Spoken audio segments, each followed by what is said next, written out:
Welcome back to जागो लाहौर। जनाब, क्या आप लोग जानते हैं कि आज के यूट्यूबर्स के लिए एआई महज एक टूल नहीं है बल्कि एक ताकतवर हथियार बन चुका है। अब ये टूल्स आपके लिए वीडियो स्क्रिप्ट्स, टाइटल्स, डिस्क्रिप्शंस और टैग्स चंद मिनटों में तैयार तो कर देते हैं, लेकिन आपका जो कीमती वक्त है वो भी बचाते हैं। लेकिन थोड़ा सा होशियार भी होना चाहिए, क्योंकि अगर सिर्फ एआई पर आप डिपेंड करते हैं तो आपके वीडियोस में वो डिफरेंट जो मुनफरिद अंदाज होता है, वो इमोशंस होते हैं जो डिफरेंट आपको दूसरों से दिखाते हैं, वो पहचान वो कम हो सकती है आपके ब्रांड को दूसरों से अलग बनाने में जो काम करती है। तो लिहाजा कामयाबी का राज ये है कि एआई को अपना असिस्टेंट बनाएं, अपनी आवाज़, ज़ाती स्टाइल और जज्बात शामिल करें उसके अंदर। याद रखें कि एआई का दुरुस्त इस्तेमाल ना सिर्फ आपकी व्यूअरशिप बढ़ाता है बल्कि आपके जो सब्सक्रिप्शन है आपकी वो भी बढ़ती है।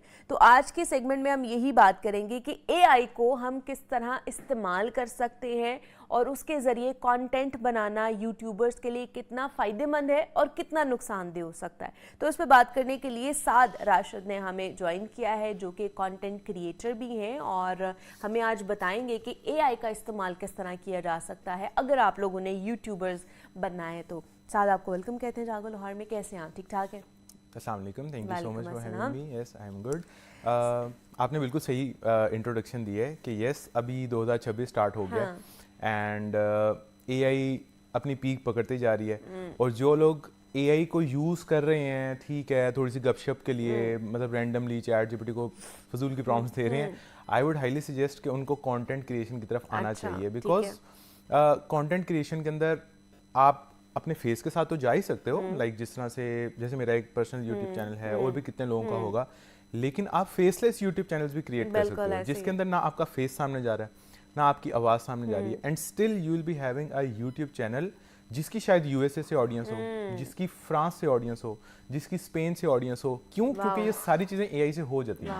Like you can create a faceless channel जो स्पेनिश लैंग्वेज में है, जो फ्रेंच लैंग्वेज में है, और उधर का जो आरपीएम है, यानी वहाँ की जो पर 1000 व्यूज़ जो इनकम है, वो पाकिस्तान से बहुत ज़्यादा है। अगर यूएसए से व्यूज़ आपके आते हैं तो 10 गुना ज़्यादा है। अगर स्पेन या जर्मनी या अरब कंट्रीज से आते हैं 3 से 4 गुना ज़्यादा है।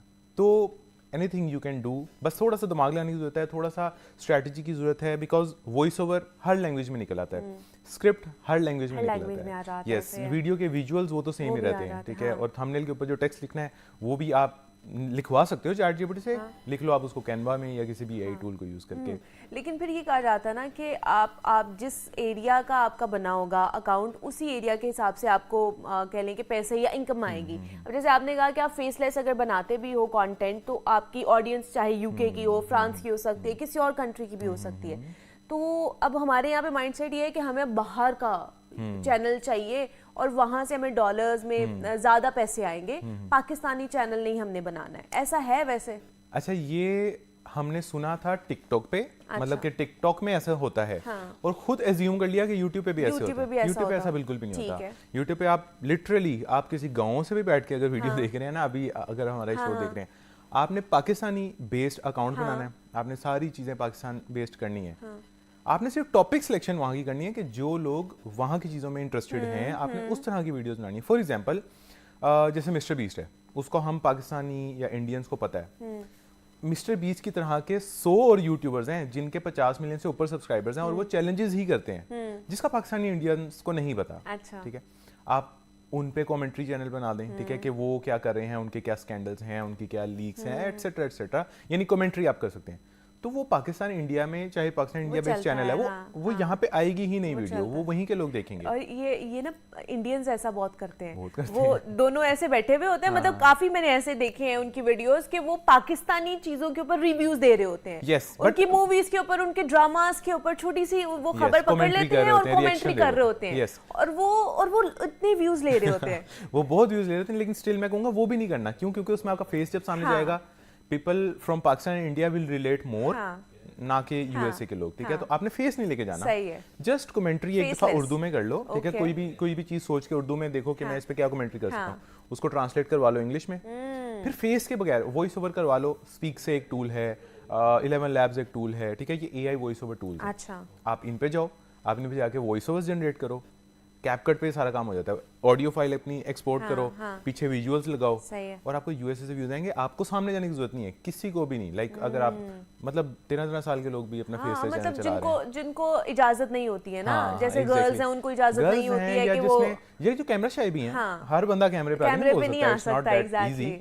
तो आप अपना फेसलेस चैनल बना लें, आप अपने स्पाउस के साथ मिलकर बना लें, आप अपने बच्चों के साथ मिलकर बना लें, मतलब अगर आप वर्किंग प्रोफेशनल हैं तो वो ज्यादा टेक सेवी होंगे आपसे, तो उनके साथ मिलकर बना लें। But it's a great opportunity कि आप उसका एआई का अच्छा इस्तेमाल करें, और ये अब ट्रेंड पे है एआई से। अगर आप आज पैसे नहीं कमा रहे ना, या आपका अभी भी रोना धोना है कि मतलब मेरे लिए अपॉर्चुनिटीज नहीं है, तो आपको अपना दिमाग खोलने की जरूरत है, और थोड़ा सा ये इतना आसान भी नहीं है, ऑब्वियसली सीखना पड़ेगा, थोड़ा सा एक्सपेरिमेंटेशन में जाना पड़ेगा। एग्जैक्टली, लेकिन इट्स सिंपल। जैसे वॉक करना मुश्किल नहीं है, सिंपल है, लेकिन हर कोई कर नहीं सकता ना, तो इस तरह ये भी सिंपल है, हर कोई कर नहीं पाएगा, थोड़ा सा कंसिस्टेंसी एंड डिसिप्लिन चाहिए। अच्छा, इसका नुकसान क्या है अगर आप डिपेंड ही कर गए हो एआई के ऊपर, आपने हर चीज उसके ऊपर से ले रहे हो, कंटेंट भी उससे ले रहे हो, हैशटैग्स भी उससे ले रहे हो, आप उससे अपना टाइटल भी बनवा रहे हो, ईच एंड एवरीथिंग आप उससे कर रहे हो, तो उसका कोई नुकसान भी तो होगा ना हमें, या हमारी वीडियोस को नुकसान भी तो होगा ना। Good question. अच्छा, वीडियोस को कोई ऐसा नुकसान नहीं है, देखें ultimately we want views, ultimately we want to make more money out of it. YouTube को पता है कि आप स्पैमिंग कर रहे हो, आप बल्किंग कर रहे हो, या आप मैस प्रोडक्शन कर रहे हो, ठीक है, उस चीज को वो तो डिस्करेज करता ही है आपको। मतलब फॉर एग्जांपल एक तरह की वीडियोस बनानी आ गई, आप कह रहे हो आज की मैं 100 वीडियोस बनाऊंगा, आज ही मैं 100 भी डाल दूंगा, आज मैं 50 डाल दूंगा, क्योंकि मुझे एक तरह की आ गई है बनानी। तो वो यूट्यूब बिल्कुल भी सजेस्ट नहीं करता है, यूट्यूब बल्कि उल्टा उसकी रीच रोक देता है अगर आप मैस प्रोडक्शन की तरफ जाते हो या बल्किंग की तरफ जाते हो, या आप कह रहे हो कि मैं 50 चैनल खोल लूंगा और बस मुझे मेरे हाथ तो एक वो चाबी लग गई है, तो बस अब मैं अन्नी डाल दूंगा। वो नहीं आपने करना, आपने सिंपली एक एक करके एक चैनल बनाया, ठीक है, उसको अच्छा चलाया, दूसरा बनाया, 15-20 दिन बाद 40 दिन बाद जाके दूसरा बनाया, तीसरा बनाया, ऐसा ऐसा स्केल करना यूट्यूब अलाउ करता है। लेकिन यूट्यूब को पता है कि वीडियो कहाँ से अपलोड हो रही है, किस डिवाइस से अपलोड हो रही है, कौन सा इंटरनेट कनेक्शन उसके साथ लगा हुआ है, इसको कहते हैं आईपी एड्रेस, मैक एड्रेस।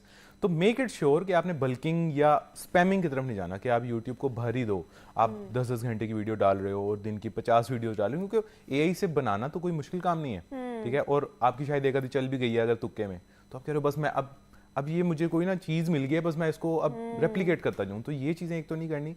दूसरा, एआई से कोई मसला नहीं है यूट्यूब को, अनटिल एंड अनलेस उसमें कोई वैल्यू नहीं है, ठीक है, value in term of education और मे बी एंटरटेनमेंट, ठीक है, कुछ किसी भी किस्म की वैल्यू उसको मिलनी चाहिए, वो एंटरटेन हो जाए या वो एजुकेट हो जाए किसी भी सेंस में, तो यूट्यूब को कोई भी मसला नहीं है। एआई से कोई मसला नहीं है, स्पैमिंग से मसला है, स्पैमिंग से मसला है। आजकल ऐसे ऐसे टूल्स आ गए हैं कि मैं अगले 100 साल की वीडियोस भी पब्लिश कर सकता हूँ या स्केड्यूल कर सकता हूँ आज बैठ के, ऑटोमेशन के ऐसे टूल्स आ गए हैं, ठीक है, जैसे N8N एक टूल है, यूट्यूब चाहे अलाउ करे ना करे, मैं 100 साल तक पब्लिश करूं, लेकिन वो टूल अलाउ कर देता है। तो यूट्यूब को ये चीज़ नहीं पसंद कि आप मेरे प्लेटफॉर्म को भरी जाओ, बिकॉज यूट्यूब ने हमें पैसे अपनी जेब से नहीं देने, एडवर्टाइजर ने हमें पैसे देने। तो एडवर्टाइजर को जब तक रेलिवेंट कंटेंट या रेलिवेंट ऑडियंस से मिलेगी, वो कहेगा यार यूट्यूब को ये क्या, कहाँ तुम मेरी एड्स दिखा रहे हो, पैसे मेरे ज़ाया हो रहे हैं। तो for that reason YouTube spamming को थोड़ा सा वो करता है, डिस्करेज। एआई की वीडियोस बनाए, वैल्यूएबल कंटेंट, आप ट्रैवलिंग की वीडियोस बना लें, आप हेल्थ की वीडियोस बना लें, आप टेक्नोलॉजी की वीडियोस बना लें, आप स्टोरीज रिलेटेड कंटेंट बना लें, मतलब कंटेंट की हजारों किस्में हैं, इनके अंदर भी बड़ी सब निशेज हैं, ठीक है, आप फीमेल रिलेटेड हेल्थ पे बना लें, आप मतलब हेल्थ के अंदर भी 50 सब निशेज होंगी, टेक्नोलॉजी के अंदर भी 50 सब निशेज होंगी, ट्रैवलिंग के अंदर भी होंगी, तो कंटेंट का मसला नहीं है, वो थोड़ा सा आप दिमाग एक दफ़ा लगा के एक चैनल पे एक ही कंटेंट लगेगा, यानी एक ही तरह की नीश, मतलब अगर एक चैनल बनना है तो उसके ऊपर एक ही नीश के आप कंटेंट कर सकते हैं। जैसे अगर आपने हेल्थ की बनानी है बीट, तो वो हेल्थ का ही उसके ऊपर होगा, कोई और कंटेंट नहीं डाल सकते हैं उसके ऊपर। डाल सकते हैं, यूट्यूब को कोई मसला नहीं है, लेकिन आपके लिए वो मसला इस वजह से है क्योंकि फॉर एग्जांपल मैंने आपका चैनल सब्सक्राइब किया, हम कोई भी चैनल सब्सक्राइब करते हैं, हम फॉर अ रीजन करते हैं, हमें कोई वीडियो पसंद आती है तो हम करते हैं।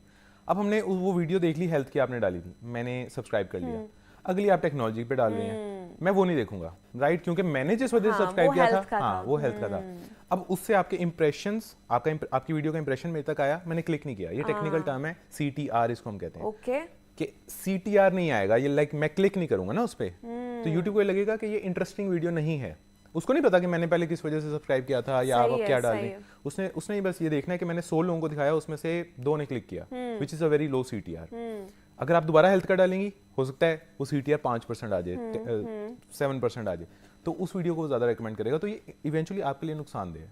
तो मतलब मसला कोई नहीं है, आप जो मर्जी वीडियो उठा के डाल दें, लेकिन आपको एक नीश स्पेसिफाइड कंटेंट चाहिए ही होता है टू ग्रो एक्सपोनेंशियली। और अगर पाकिस्तान में बैठे हुए लोगों ने अगर स्टार्ट करना है तो वो किस नीश को लेकर चल सकते हैं, जो कि अब जैसे लोग कहते हैं कि यहाँ पर रह के हमें बाहर वाले लोगों को सोचना चाहिए या पाकिस्तानी ऑडियंस को कैटर करना चाहिए, किसको कैटर करना चाहिए और उसके मुताबिक हमें वो नीश जो है ना वो अडॉप्ट करनी चाहिए। अच्छा, अगर आपने AI को यूज करके जाना है, अपने फेस के साथ आना है, तो फिर तो आपको पाकिस्तानी ही सारी चीजें देखनी पड़ेंगी। लेकिन अगर आप कह रहे हो कि मैंने USA से व्यूज लेने हैं, नहीं आपको वहीं की ऑडियंस चाहिए, तो फिर आपको उधर के हिसाब से सोचना है, अपने हिसाब से नहीं सोचना। फॉर एग्जांपल आप स्पोर्ट्स पे कंटेंट बना रहे हो, सोच लिया कि बस अब मैं साथ भाई अब मैं स्पोर्ट्स पे बनाऊंगा कंटेंट, तो स्पोर्ट्स पे अगर आप रोनाल्डो और मेसी पे बात करोगे, अगेन आप इधर ही स्टक हो जाओगे, आपको व्यूज यहीं से आएंगे। ऐसे बहुत से प्लेयर, फॉर एग्जांपल आप बेसबॉल पे कंटेंट बना लो, बेसबॉल के प्लेयर्स का या सेलिब्रिटीज का लाइफस्टाइल दिखाना शुरू कर दो कि उनके पास कितनी गाड़ियां हैं, वो आपको ChatGPT से सारा मटेरियल मिल जाएगा कि उनका लाइफस्टाइल क्या है। उधर का भी तो कोई रोनाल्डो होगा ना, रग्बी का भी तो कोई रोनाल्डो है, बेसबॉल का भी तो कोई है, या चलो टॉप 1 2 3 प्लेयर्स छोड़ दो, नीचे के 50 और प्लेयर्स हैं, आप उन पे कंटेंट बनाओगे। बेसबॉल देखी ही जापान में जाती है या USA में देखी जाती है, ठीक है, तो आपको वहां से व्यूज आएंगे। आप उनके लाइफस्टाइल पे उनको कितनी गाड़ियां हैं, उनके क्या स्कैंडल्स चल रहे हैं, व्हाटएवर, इस तरह की निशेस आपने अपने दिमाग से नहीं सोचना, आपने देखना है कि मार्केट की क्या नीड है, मार्केट की डिमांड क्या है, उसकी चीज। क्योंकि जब आप अपने माइंड से सोचेंगे, आप रोनाल्डो पे वीडियो बना के बैठ जाएंगे और कहेंगे कि मुझे तो व्यूज पाकिस्तान इंडिया से आ गए हैं, तो फिर नहीं चलेगा, वो नहीं फिर चलेगी। अच्छा, इसके व्यूज बढ़ाने के लिए क्या करना चाहिए लोगों को, किस तरह के थंबनेल्स लगाने चाहिए, फिर टैग्स जो करते हैं, हैशटैग्स लगाते हैं, उनकी कितनी कह ले कि इंपॉर्टेंस है वीडियोस के लिए? अच्छा, टैग्स की एब्सोल्युटली कोई इंपॉर्टेंस नहीं है, टैग्स की डिस्क्रिप्शन, इतने जो उन्होंने डिस्क्रिप्शन और टैग्स लगाए हुए होते हैं लोगों ने, उसकी कोई इंपॉर्टेंस नहीं है। अनटिल एंड अनलेस आप देखिए ना, मैं और आप क्यों क्लिक करते हैं किसी वीडियो पे, हम साइकोलॉजिकली ट्रिगर होते हैं, तो फिर हम क्लिक करते हैं, या तो हम फोमो में आ जाते हैं, या तो हम शॉक हो जाते हैं कोई टाइटल पढ़ के, थंबनेल पढ़ के, या तो हम सरप्राइज होते हैं, या हमारी कोई इनसिक्योरिटी हिट की जाती है, कोई ना कोई साइकोलॉजिकल ट्रिगर होता है, इमोशन उसके साथ कनेक्ट होता है, इमोशन कनेक्ट होता है, तभी हम क्लिक करते हैं। तो आपको इमोशनली थोड़ा सा अंडरस्टैंड करना आना चाहिए कि अगले बंदे को ट्रिगर कैसे करना है। तो फिर हमें वो जो उसका टैग है या उसका जो कवर है, उसके ऊपर, टाइटल के ऊपर काम करना चाहिए। Title and thumbnail, that's it. ये दो चीजें हैं जो सबसे पहले जरूरी हैं। बेसिकली मैं इसको बोलता हूँ packaging of your video. Thumbnail आता है, उसमें टाइटल आता है, अच्छा थंबनेल का फॉर्मेट भी आता है, कौन सी चीज कहाँ पड़ी होगी, क्या चीज का साइज बड़ा है छोटा है, फिर ड्यूरेशन आती है, हुक्स आती हैं, क्लिक कंफर्मेशन, ये मुख्तलिफ चीजें हैं जो टेक्निकल हैं, जो आप ऑब्वियसली मेरा अपना भी यूट्यूब चैनल है या कहीं से भी आपने ये चीजें सीखनी है, आपने देखनी है, तभी आपको पता लगेगा कि वीडियो मतलब चलती कैसे है, वायरल अगर आप चाहते हैं कि हो या व्यूअरशिप ज्यादा हो, तो वो इस तरह होती है कि आपने देखना होता है कि सारा पैकेज आपका बेहतर है कि नहीं है। जी, हमारे साथ राशिद मौजूद थे और हम बात कर रहे थे कि AI को आप अपने लिए कितना फायदेमंद, बेनिफिशियल बना सकते हैं, उससे कितना फायदा हासिल कर सकते हैं। साथ थैंक यू सो मच कि आप आए और इसके ऊपर बात की हमारे साथ। मुझे इजाजत दीजिए, अपना ख्याल रखिएगा, अल्लाह हाफिज।